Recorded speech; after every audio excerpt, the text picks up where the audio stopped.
Sophie Nagar survey number 242లోని ఇబ్రహీం చెరువు ఆక్రమణలపై చర్యలు తీసుకోవాలని ఆమ్ ఆద్మీ పార్టీ జిల్లా అధ్యక్షుడు సయ్యద్ హైదర్ డిమాండ్ చేశారు. 38 ఎకరాల విస్తీర్ణంలో ఉన్న ఈ చెరువును కొంతమంది అక్రమంగా పూడ్చేస్తుండటంతో చెరువు పరిమాణం తగ్గిపోతుందని, ఇది పర్యావరణానికి, ప్రజల నీటి అవసరాలకు నష్టం కలిగిస్తోందని తెలిపారు.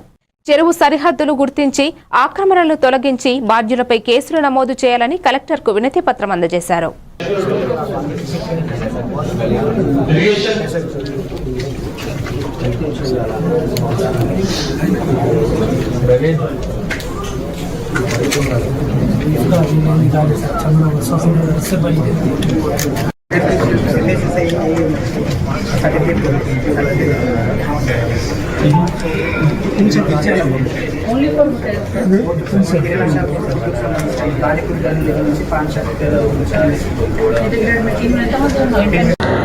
నమస్తే, నా పేరు హైదర్, ఆమ్ ఆద్మీ పార్టీ జిల్లా ప్రెసిడెంట్.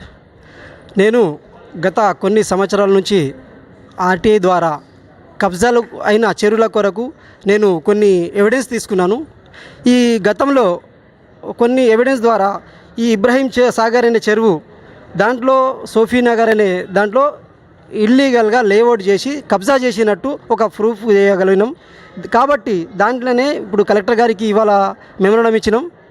ఎందుకంటే ఈ గొలుసుకట్టు చెరువులు నిమ్మల రాజుల నుంచి వచ్చేవి కాబట్టి దాన్ని కబ్జా చేయకుండా దాన్ని కాపాడాలని చెప్పేసి కలెక్టర్ గారు